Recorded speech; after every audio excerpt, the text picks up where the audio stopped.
जय मां गुरुवर गुरुवर जय मां गुरुवर गुरुवर। मगर सबसे ज्यादा मनुष्य का पतन इतना हो चुका है कि सोच ही नहीं पैदा होती कि अगर मैं संस्कारवान हूं तो मेरे जीवन में जितनी जरूरत होगी वो स्वतः आता चला जाएगा, और अगर पात्रता से ज्यादा बढ़कर मेरे पास आ रहा है तो मेरा कर्तव्य केवल अपने अपने परिवार तक सीमित नहीं है, मानवता की सेवा के लिए समर्पित होना चाहिए। वो भाव लेकर के कि आप आगे बढ़ पाते हो, उस भाव भूमि के धरातल पर खड़े होकर के देखो, अपरिग्रही जीवन जियो। प्रयास करो कि आपके पास 2 गाड़ियां खरीदने की क्षमता है तो 1 गाड़ी से गुजारा करो। आपके पास 10 कपड़े खरीदने की क्षमता है तो 2-4 कपड़ों में अपना गुजारा करो। 10 साड़ियां खरीदने की क्षमता है तो 2-4 साड़ियों में अपना गुजारा करो। फिर देखो तृप्ति प्राप्त होती है। निरर्थक चीजें भरी पड़ी है, साल साल भर उनका उपयोग नहीं हो रहा, 10-10 साल उनका उपयोग नहीं हो रहा। अपरिग्रही जीवन जियो, कम से कम संसाधनों में सादा जीवन, उच्च विचार की भावना से ओतप्रोत रहो, फिर देखो कैसी तृप्ति मिलती है। ब्रह्मचर्य व्रत का पालन करो। ब्रह्मचर्य के व्रत में भी लोग नाना प्रकार के चीजों में कहीं कुछ उसके बारे में व्याख्या करने लगे हैं, कभी कुछ व्याख्या करने लगे। सीधा सीधा ब्रह्मचर्य का तात्पर्य होता है हम विकारात्मक भाव से अपने आप को मन वचन कर्म से दूर रखें। शादी से पहले बच्चे ब्रह्मचर्य व्रत का पालन करें, शादी के बाद भी संतुलित जीवन जिए, एक पति एक पत्नी व्रत धर्म का पालन करें। हमारे पहले भी आप पूर्वज लोग भी रहते थे, अपने परिवार में संतति जितनी उत्पन्न हो गई उस बाद एक निर्धारित उम्र के बाद ब्रह्मचर्य व्रत का पालन का संकल्प ले लेते थे कि हम ब्रह्मचर्य का पूरा जीवन जिएंगे। अतः ब्रह्मचर्य व्रत का पालन करना सीखो। इसके विषय में मेरे द्वारा भी अनेक बार विस्तार से बताया जा चुका है, सत्योग पुस्तक में भी दिया हुआ है। ब्रह्मचर्य व्रत का पालन सीखो। सत्य अस्तेय अहिंसा परिग्रह ब्रह्मचर्य व्रत का पालन करके इनके धरातल से इससे आपका धरातल मजबूत होगा। नियम, सोच, संतोष, तप, स्वाध्याय और ईश्वर प्रणिधान, ये हमारे ऋषियों मुनियों ने हजारों साल तक तपस्या कर करके अपने शरीर को तपाया ही नहीं है, तपा करके उन विचारों में ढाला है, उन्होंने तप दिया है। आज तो अनेकों वक्त आपको ऐसे मिल जाएंगे अपने जीवन में कुछ भी अमल नहीं करते, आपको बड़ी बड़ी शिक्षाएं दे देंगे, बड़े बड़े योगाचार, लोभी लंपट बन करके काले धन के अंबार पे खुद बैठे होंगे और लोगों को शिक्षा देंगे कि अपरिग्रही जीवन जियो, ऐसा जीवन जियो, ऐसा जीवन जियो। तुम्हें कैसा जीवन जीना है तुम्हें स्वयं निर्णय लेना, यह धरातल है, मूल है। नियम का पालन करो। नियमों में सोच का तात्पर्य शरीर की शुद्धता, आंतरिक शुद्धता, बाह्य शुद्धता, सफाई। संतोष, अपने जीवन में संतोष प्राप्त करो। जो कुछ तुम्हारे पास है उसको शांति, संतोष, तृप्ति से खाओ, तृप्ति से गुजारा करो। तुम्हारे पास 1 कमरे का मकान है, संतोष से गुजारा करो कि हमारे पुरुषार्थ, हमारे परिश्रम से परम सत्ता ने हमें 1 कमरे का मकान तो दे रखा है। अनेकों के पास 1 कमरे का मकान नहीं है। हमें शरीर को चलाना ही तो है। लोग नाना प्रकार के मिष्ठान खा रहे हैं, 10-10 प्रकार की सब्जियां खा रहे हैं, पकवान खा रहे हैं। अगर मुझे नमक रोटी मिलती है तो नमक रोटी मुझे तृप्ति संतोष से खाना है। आपस में बांट करके खाओ, शांति से खाओ, जो जितना संसाधन है। संतोषी जीवन जियो।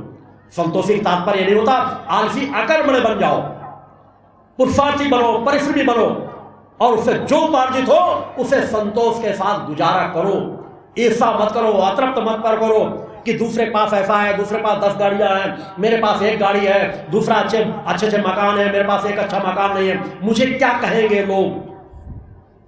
बस इसमें परेशान हो कि दूसरा अच्छा कपड़े पहनता है, मैं गंदे कपड़े पहने हूं।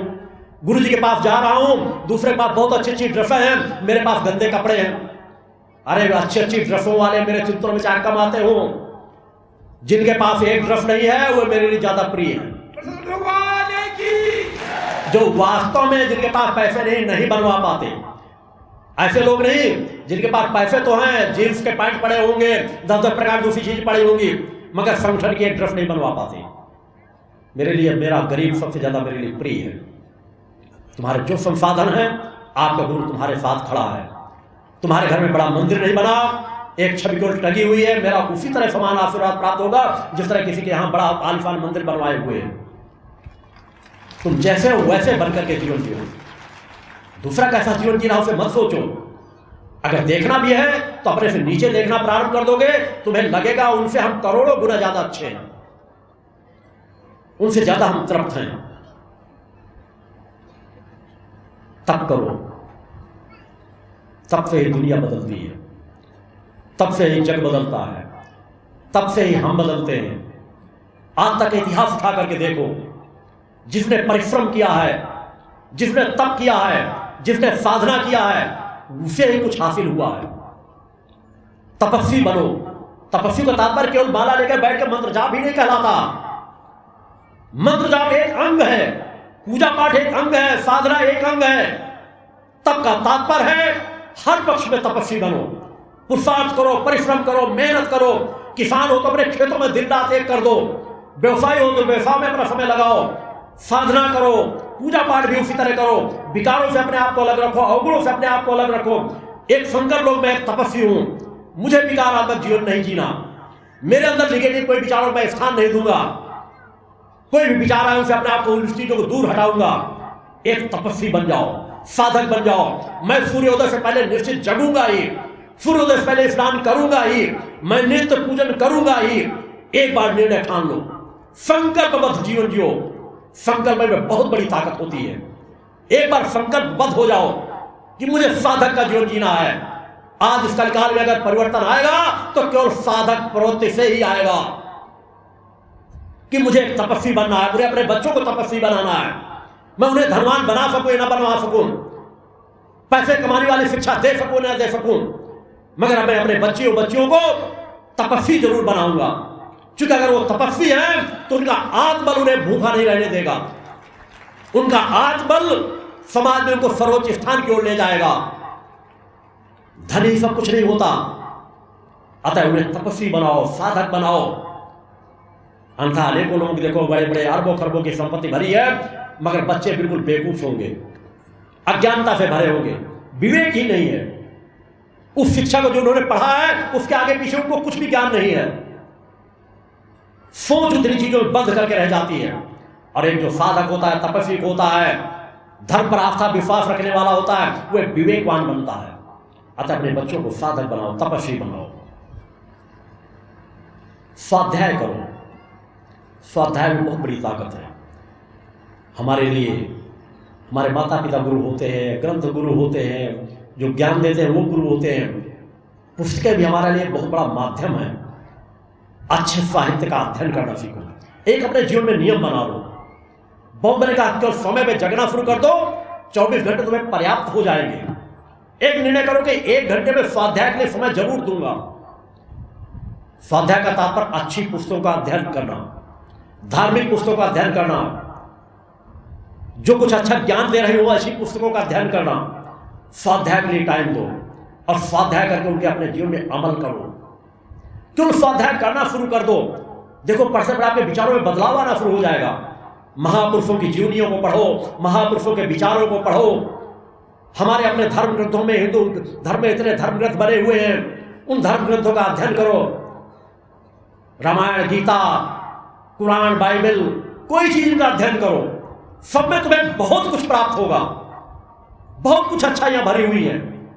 एक निर्णय कर लो कि मुझे अच्छे उनसे महापुरुषों जुड़ी किसी धर्म के लोग, अपने धर्म का ज्ञान करो, दूसरे धर्मों का भी ज्ञान करो। आप सब में दूसरे धर्मों से प्रेम होने लगेगा। 1 घंटे निर्णय कर लो कि 1 घंटे मुझे इन चीजों के लिए ध्यान है, स्वाध्याय के लिए। और ईश्वर परिधान, ईश्वरीय सत्ता के प्रति समर्पण सीखो। समर्पण का भाव, उस सत्य को स्वीकार कर लेना कि कोई न कोई जो ईश्वरीय सत्ता है उसके बल पर ये जगत पूरा चल रहा है। हमारा समर्पण उसके प्रति हो, हमारी आस्था विश्वास उसके प्रति हो, हमारी निष्ठा उसके प्रति हो, हमारे हर अच्छे कार्यों का समर्पण उसकी कृपा को मान करके चले कि माँ के हर अच्छे कार्य उसकी कृपा के फलस्वरूप हो रहे हैं। हमें छोटी सी भी खुशियां आ जाए तो हम उसे समर्पित करें कि उसकी कृपा से आ रही हैं। समर्पण का भाव, हमारा कोई अस्तित्व नहीं है।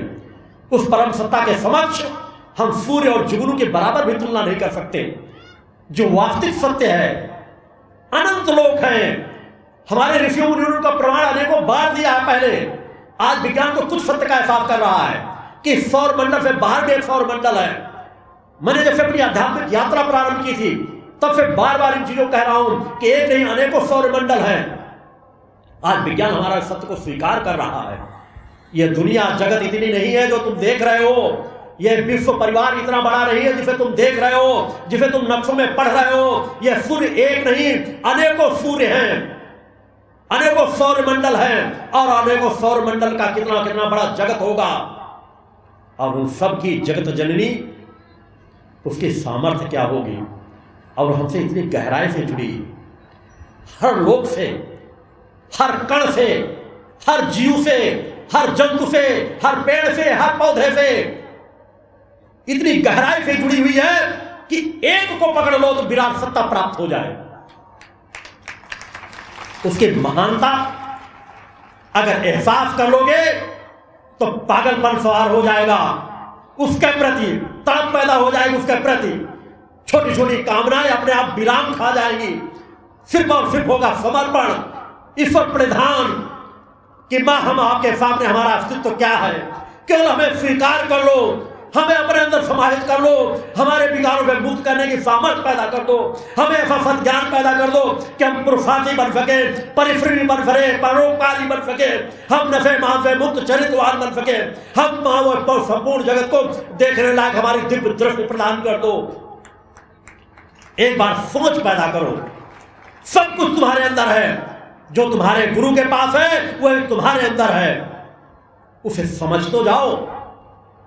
इसलिए मैंने कहा है बड़े बड़े धर्म ग्रंथ ज्ञानी भटक सकते हैं मगर आत्मज्ञानी कभी नहीं भटकता।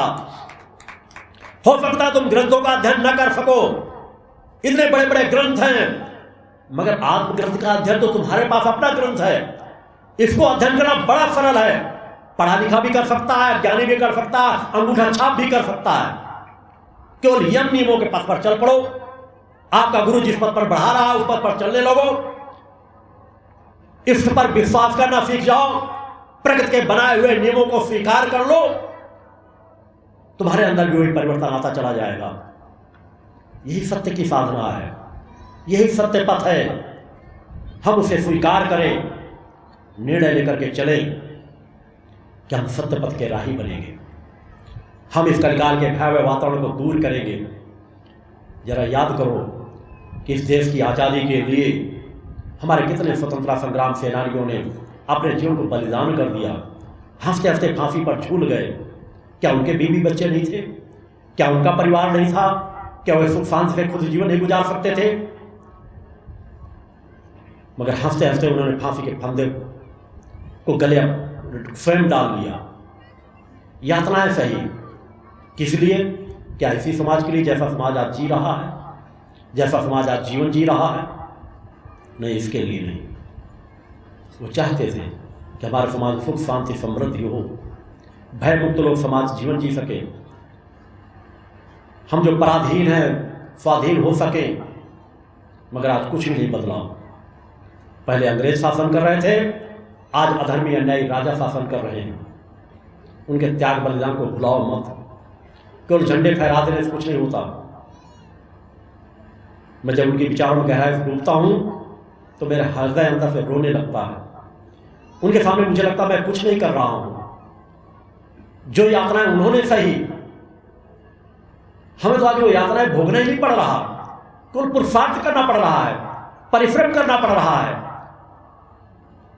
उन्होंने तो बहुत कुछ यातनाएं सही, सताया गया, तड़पाया गया, शरीर पर कीले चुभाई गई, बांस फाड़ करके बांसों के रोयों पर चला चला के एक रोए उखाड़े गए, तपते हुए तवों पर लिटाया गया, तपते हुए रेतों पर लिटाया गया, काल कोठरियों पर बंद किया गया। कितनी यातना नहीं सही। वास्तव में उन्हें यदि हम सच्ची श्रद्धांजलि देना चाहते हैं, उनकी आत्माओं की तृप्ति देना चाहते हैं, तो हम वैसे कार्य न करें जो आज के अधर्मी अन्यायी राजनेता कर रहे हैं। हम अपने जीवन में बदलाव लाएं, अच्छे कार्य करें, हमारे किसी कार्य से किसी को दुख ना पहुंचे, अनित अन्याय अधर्म का मुंहतोड़ जवाब देने की सामर्थ्य पैदा करो, कम संसाधनों में गुजारा करना सीखो। देखो बहुत कुछ बदलेगा इस समाज को। आज जितने भी हम आज की स्थिति में जैसा जीवन जी रहे हैं, उसके लिए बहुत कुछ लोगों ने त्याग किया है। भले आज त्याग का सफल हो रहा है कि अंग्रेज चले गए, दूसरे अधर्मी न्याय बैठ गए, मगर आज अधर्मी अन्याय को अगर सत्ताओं से हटाना है तो धरातल को मजबूत करना पड़ेगा। केवल इस कामना से नहीं कि हमारे सामने सब कुछ बदल जाए, हमें नींव का पत्थर बनना है। कब बदलेगा, क्या बदलेगा, हमें विचार नहीं करना। जब ये सत्य है कि धरती के नीचे पानी है, हम खोदना शुरू करेंगे तो एक न एक दिन हम पानी अवश्य हासिल कर लेंगे। उसी प्रकार अगर हमें समाज को बदलना है तो जब बदलाव हमारे अंदर स्वाभाविक है, हम अपने आप को अगर बदल लेंगे, अगर कोई पुष्प खिल जाएगा तो उसकी सुगंध सहज भाव से फैलेगी। उस सुगंध को कौन नकारेगा? जो सुगंध को पसंद करता होगा उसे भी सुगंध प्राप्त होगी, जो नापसंद करता होगा वो भी सुगंध को महसूस जरूर करेगा। इसलिए स्वयं को बदलो और पुरुषार्थी बनकर के समाज को बदलने के लिए कार्य करना प्रारंभ कर दो। जिस तरह कण कण सब कुछ कर रहा है प्रगत सत्ता का, ये पेड़ पौधे पुष्प वायु किसके लिए है? सब कुछ हमारे लिए है। अगर हम इसको देखें तो प्रगत सत्ता के प्रति पागलपन आ जाएगा कि प्रगत सत्ता ने हमें कितना कुछ दे रखा है, ये दूसरे के लिए क्यों, ये महसूस करो ये केवल मेरे लिए दे रखा है। इतनी सुंदर वायु प्राप्त हो रही है, इतने सुंदर सब चीजें, शीतलता प्राप्त हो रही है, सब कुछ प्राप्त हो रहा है, पानी मिल रहा है, वायु मिल रही है, आकाश है, जल है, अग्नि है, 5 तत्व हमें प्राप्त हुए हैं, सब हमारी सहायता के लिए। और इनका जीवन जी करके हम स्वार्थी बन जाए, वो परम सत्ता की सच्ची भक्ति नहीं हो सकती। परोपकारी बने। हमारा प्रयास ये होना चाहिए कि हम भूखे भले हैं मगर हम प्रयास करें दूसरा भूखा न सोने पाए, इसलिए उसको कर्म के लिए प्रेरित करें, उस दिशा उनसे बढ़ाने के लिए प्रेरित करें। और इसी दिशा के लिए आप लोगों को प्रेरित किया जाता है, बढ़ाया जाता है। सभी आध्यात्मिक चिंतन आप लोगों को दिए जा चुके हैं अनेकों मंचों से मेरे द्वारा। एक भी पक्ष ऐसा कोई शेष नहीं बचा होगा जिस चीज़ में मेरे द्वारा चिंतन विचार न दिए गए हों। उन कैसेटों को बार बार श्रवण करें, आपको बहुत कुछ प्राप्त हो जाएगा। नवरात्र के 3 दिनों पर 3 महत्वपूर्ण आरतियाँ हैं। जिन आरतियों के लिए मैं आपको बुलाता हूँ तो मेरे विचार सुने न सुनो, इस पवित्र स्थान पर आ जाते हो, सत्य का संग तुम्हें सहज भाव से प्राप्त होगा। मैं अगर आपके पास बैठा भी रहूं तो भी आपके जीवन में कुछ न कुछ विचारों में परिवर्तन जरूर आएगा। मगर माँ की दिव्य आरतियाँ विचार इसलिए देता हूँ कि आपके जीवन में कुछ संतुलन आ जाए। और उसके बाद जब माँ की आरती करो, हो सकता है आप लोग अपने घरों में माँ की आरती करते उतना मन एकाग्र नहीं हो पाता। नवरात्र के महत्वपूर्ण पर्वों पर अगर मन की एकाग्रता के साथ 3 दिव्य आरतियों का भी लाभ ले लोगे तो आपके जीवन में बहुत कुछ बदलेगा। अतः इन 3 आज के जो दिव्य महाआरती हो रही है, होने जा रही है, मन मस्तिष्क को एकाग्र करके उस महाआरती का लाभ लोगे। इन क्षणों पर आपके बिना मांगे मैं आपको वही आशीर्वाद प्रदान करता हूँ जो आप मिलकर, आपकी कोई समस्या है एक बार माँ के चरणों में प्रार्थना कर दीजिए, बाकी भूल जाइए। तो उस समय का सदुपयोग कीजिए। आपको जितना प्राप्त होना है बिना मांगे हुए प्राप्त हो जाएगा। क्यों वैसा आपको जीवन जिए। आरतियों को बड़े प्रसन्न भाव से लो, मन की एकाग्रता के साथ आओ हम सब मिल करके उस परम सत्ता माता आदि शक्ति जगजननी जगदम्बा की दिव्य आरती करें। मन मस्तिष्क को एकाग्र करके जब गुरु आरती चल रही हो तो आपकी जहाँ पर भी आस्था हो, आप जिन गुरुओं से जुड़े हो, किसी को ध्यान कर लो इस पवित्र दिव्य धाम पर बैठ करके, मन को एकाग्र करके। जगत जननी आपकी सभी की इष्ट है, जगत की जननी है, उनकी आरती करो। थोड़ा सा मन को एकाग्र कर लेना। एक आरती महत्वपूर्ण बन जाती है अगर मन की एकाग्रता के साथ की जाए। आओ हम सब उस दिशा में आगे बढ़ें। मैं एक बार पुनः अपना पूर्ण आशीर्वाद आप सब लोगों को समर्पित करता हूँ। बोल जगदम्बा माते की जय। व्याप्त समाज में हर बुराई को जड़ से मिटाने को निकल पड़े महामानव, मानवता का पथ दिखलाने को। निकल पड़े महामानव, मानवता का पथ दिखलाने को। निकल पड़े महामानव, मानवता का पथ दिखलाने को। मानवता पर लुटा रहे हैं कृपा खजाने को। निकल पड़े महामानव, मानवता का पथ दिखलाने को। निकल पड़े महामानव, मानवता का पथ दिखलाने को।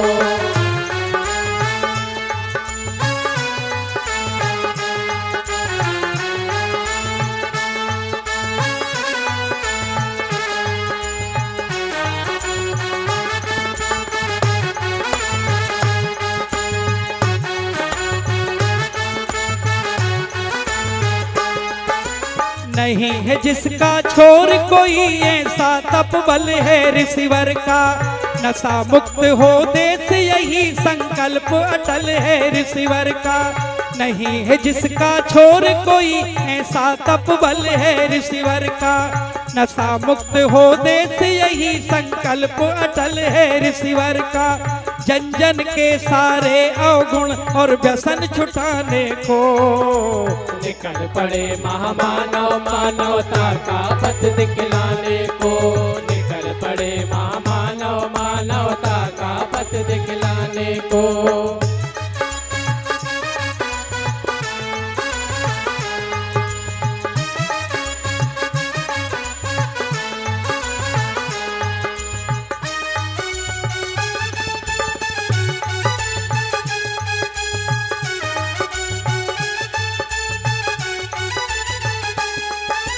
जातिवाद का जहर घोलने वालों मत अभिमान करो। मर कर किस जाति में जाओगे इसका भी कुछ ध्यान करो। जातिवाद फैलाने वालों मन में तनिक विचार करो। खुद ही गिरोगे खुद के लिए ये खाई मत तैयार करो। सब है मानव धर्म है मानवता बतलाने को। निकल पड़े महामानव मानवता का पथ दिखलाने को। निकल पड़े महामानव मानवता का पथ दिखलाने को।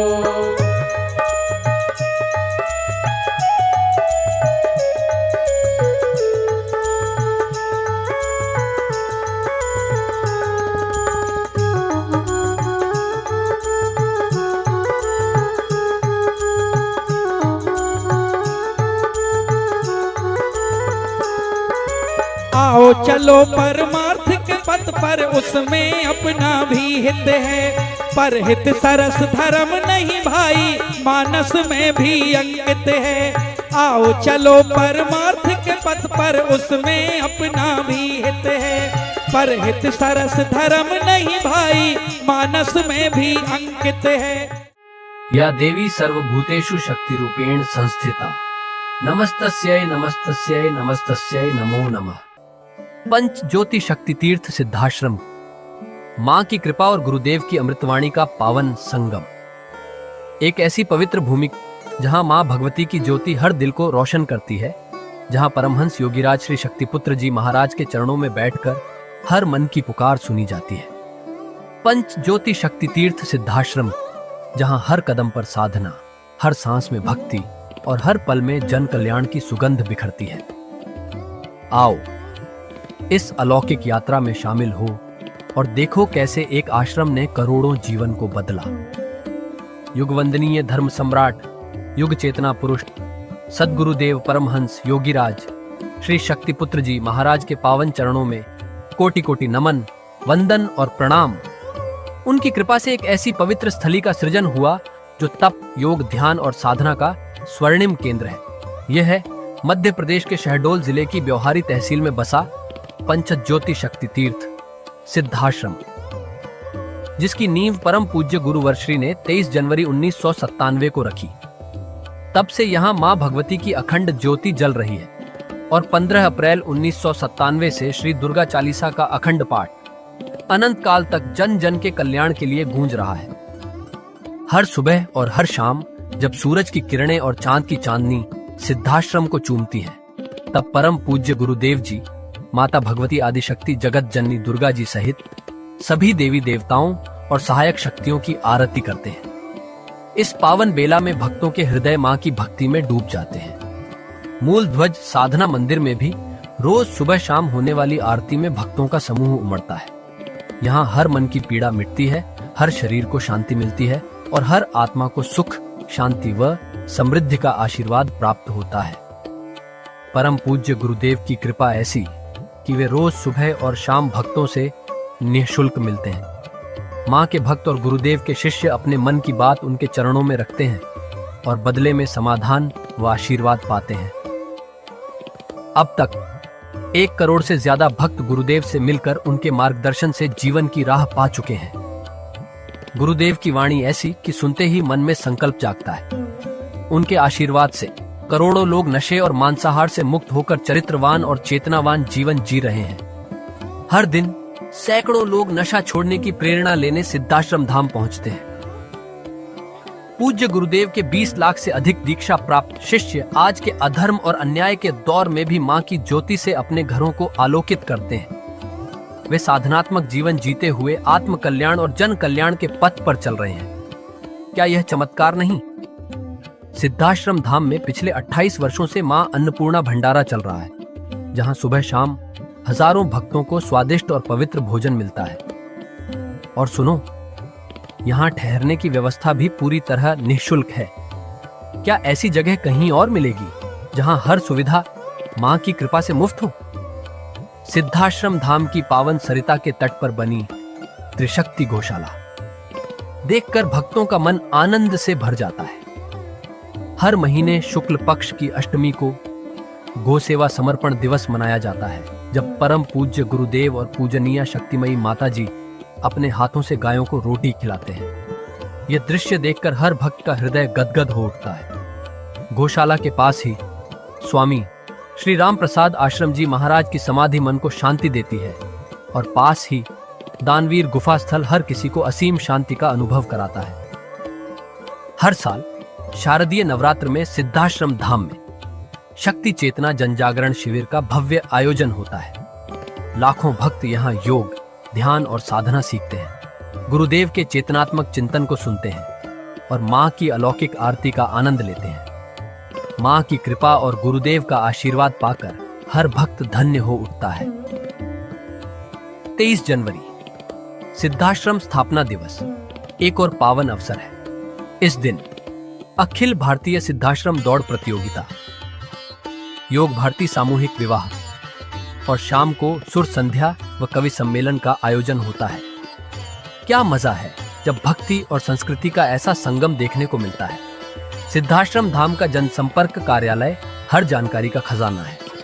यहाँ से मासिक सिद्धाश्रम पत्रिका और साप्ताहिक संकल्प शक्ति अखबार मिलता है, जिसमें गुरुदेव की ऋषिवाणी और प्रेरक लेख पढ़ने को मिलते हैं। और हाँ, यहाँ माँ के प्रसाद के रूप में शक्ति जल भी निःशुल्क मिलता है। इस शक्ति जल ने करोड़ों लोगों को नशे और बीमारियों से मुक्त कर चेतनात्मक ऊर्जा दी है। क्या यह माँ की कृपा नहीं? जन कल्याण का एक और अनुपम उदाहरण है निःशुल्क वस्त्र सहायता केंद्र, जहां लाखों जरूरतमंदों को कपड़े दिए गए हैं। यह सिलसिला आज भी अनवरत चल रहा है। सिद्धाश्रम धाम में पौधारोपण का भी बड़ा काम होता है।